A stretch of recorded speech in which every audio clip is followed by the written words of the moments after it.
and unfortunately, it'd be an unmitigated disaster if Olivia Chow got in her sense. We can't have bike lanes willy-nilly like it's like spaghetti thrown on a plate.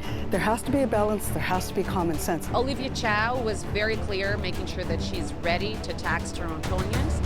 I will not increase taxes above the rate of inflation. Government. Also then, if that doesn't happen, that play doesn't work, the reality of a 16% property tax hike as a homeowner in this city and renters in this city, it's not possible. $1,000 a year from the taxpayer. It's tens of thousands more than other local mayors.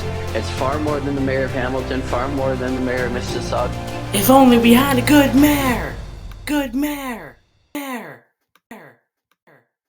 Toronto's first mayor, William Lyon Mackenzie, was born in Dundee, Scotland in 1795. When he was just a young lad, he moved to Canada.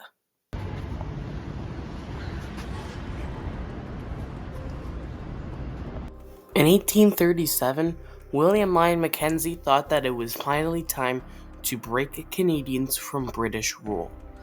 Yet, it was a couple years too early. Him and the Lower Canada representative, Mr. Louis Papineau, really tried to break Upper and Lower Canada from the British rule. But they failed horribly. Mackenzie and Papineau then failed and fled down to the United States, where they lived in exile and poverty for a number of decades.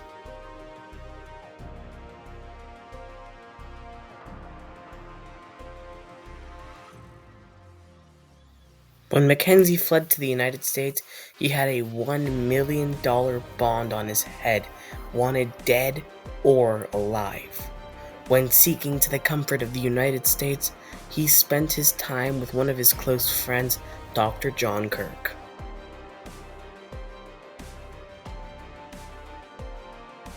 Mackenzie served as mayor between 1834 and 1835, so not a lot of time. But what he did do in this time was try to make the minorities happy.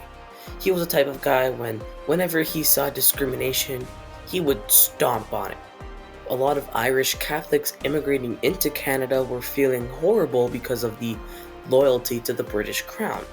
Mackenzie tried to stop this, and it worked. The Irish felt more included, and Mackenzie really wanted to make minorities and people who were not necessarily the majority of the population happier in Toronto.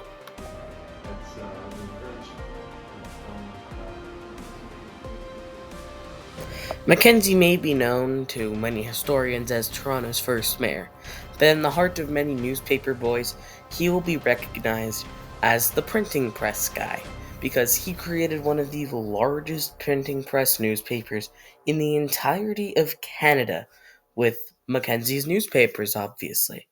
Every week, he'd have Mackenzie's Toronto's Daily Puzzle, or something like that. It's really interesting about his printing press. In the bottom right of every newspaper, it's a say what you see. And it's kind of like how we use abbreviations on the internet today.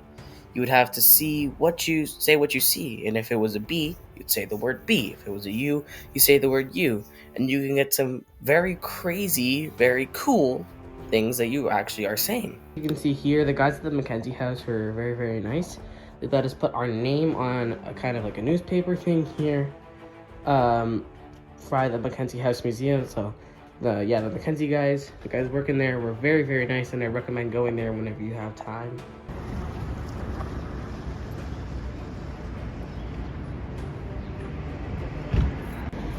This house was bought for Mackenzie by his friends in 1858. Mackenzie lived and died in this house in 1861. In March of 1864, the sheriff of Toronto at that time seized this house due to unpaid financial obligations. It was then bought by businessman John Tyler, who let the Mackenzies live in this house. When Mackenzie's grandson, a certain William Lyon Mackenzie King, was Prime Minister of Canada, the neighboring houses around the Mackenzie House were demolished in 1936. Mackenzie's was saved thanks to historical significance. The house is now a museum for people to visit.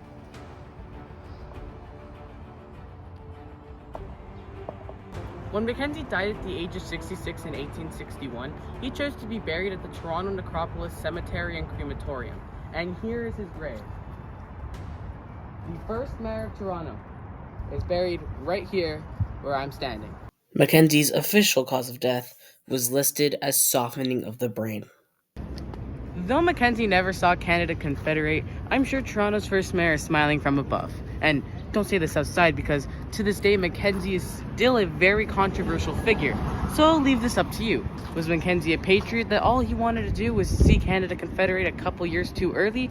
Or do you think he wanted to ship us off to the States? Leave your opinion down below in the comments.